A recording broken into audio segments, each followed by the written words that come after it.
Hello, everyone. My name is Noah Samuelson, and I am a senior at Montpelier High School. This is my presentation for the final project of the school's Face the Rivers class, titled Winooski Watershed Designing the Future. As the consequences of a changing climate are becoming more apparent by the day, our community has been able to observe the damage that has been caused. Intensified by aging infrastructure and vestigial harnessing practices, the Winooski watershed faces a multitude of challenges. The Winooski has been channelized, increasing the threat of flooding and restricting the river's ability to meander. Riverside development and industry have brought about harmful chemicals and pollutants. Eroding streambanks and increased temperatures have resulted in the loss of vital riparian habitats and biodiversity. Low levels of winter snowpack and summer drought have further exacerbated the effects of these issues. When observing the land bordering the Winooski in Montpelier, one can see that the gray dominates the green. The amount of urban area in our downtown considerably outweighs the amount of natural land. Driving toward town on State Street, the only green space that exists is that of the State House.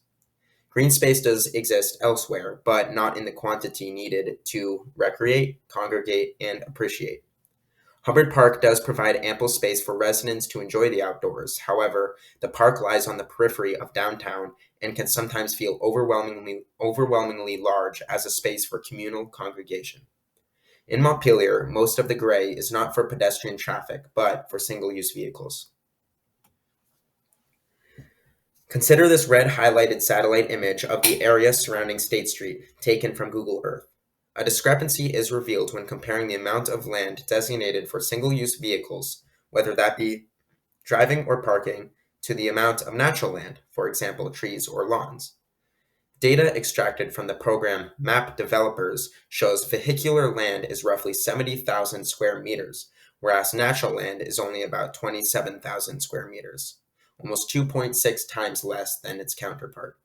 The State House lawn, accounting for approximately 13,000 square meters of green space, and the only space large enough for recreational activity, is 5 times smaller than the vehicular land. Clearly, there is an issue.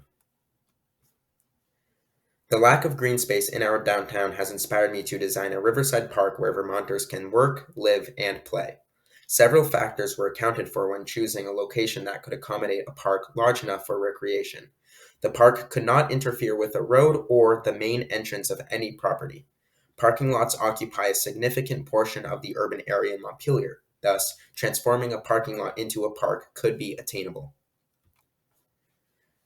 Ultimately, I settled on the parking lot behind the respective facilities designated for 144, 136, 134, 132, 128, and 126 State Street. This parking lot was chosen because of its close proximity to Montpelier's downtown. Additionally, locals and visitors alike should feel welcome and comforted when entering our city. An individual that notices a park before a parking lot would feel a sense of belonging. The City and Parks Department has done a phenomenal job tending to the trees that line State Street. However, the bulk of a tree extends vertically. Montpelier needs green space that extends horizontally. The parking lot would span roughly 6,600 square meters from the Green Mountain Care Board to the DMV parking lot. A large obstacle that presents itself is the loss of parking space, especially for the state facilities on State Street. One solution to this issue would be relocating the lost parking to a multi-level parking structure located across the street from the park, in the parking lot beside 133 State Street. This parking lot actually mitigates pollutant-ridden stormwater drainage by directing flow to rock gardens with gravel and porous soil. Unfortunately, the parking structure would replace this. A solution to the loss of the rock gardens is to implement a green roof on the parking structure. A bald parking structure is dull and ugly, but a structure covered in plants is attractive and innovative. The parking garage on the left of this slide is a garage proposal in the small city of Phoenixville, Pennsylvania.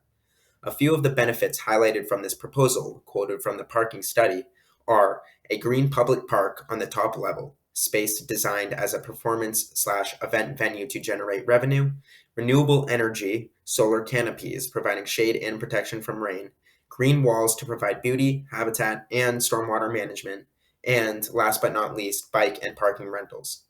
The garage could accommodate the lost riverside parking as well as the lost parking from 133 State Street.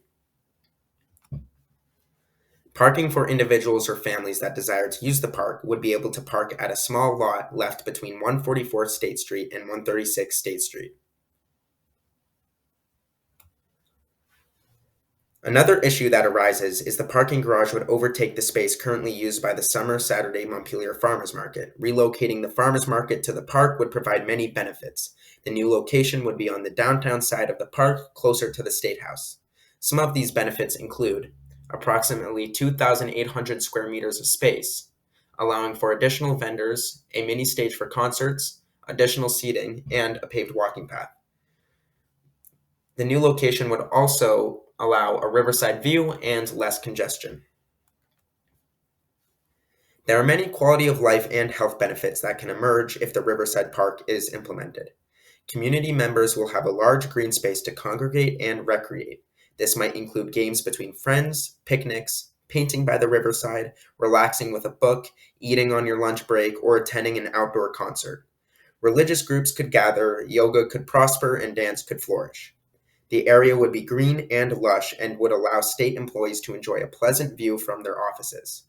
As aforementioned, it would also be the first thing visitors would see when driving toward our downtown.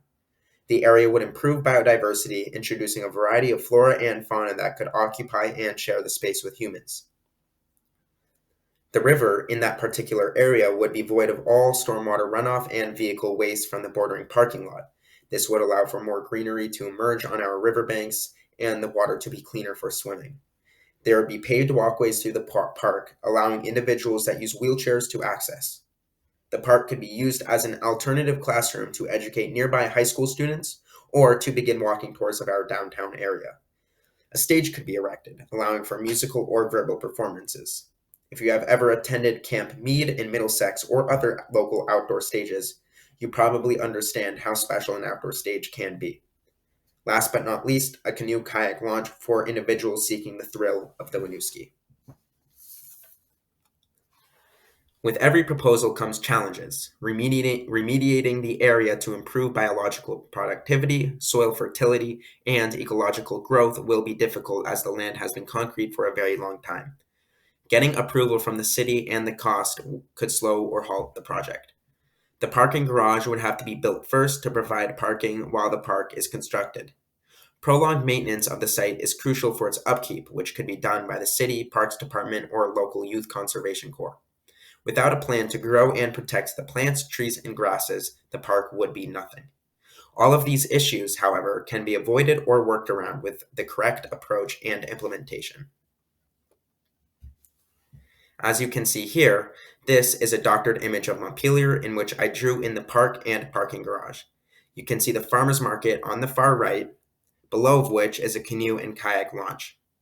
You can see a series of paths that lead to an outdoor stage and a tiny forest. On the far left, you can see a small green area that would contain picnic tables. The park would be well used, appreciated by our community, and set an example for other towns and municipalities, with the objective to protect the Winooski watershed. Thank you.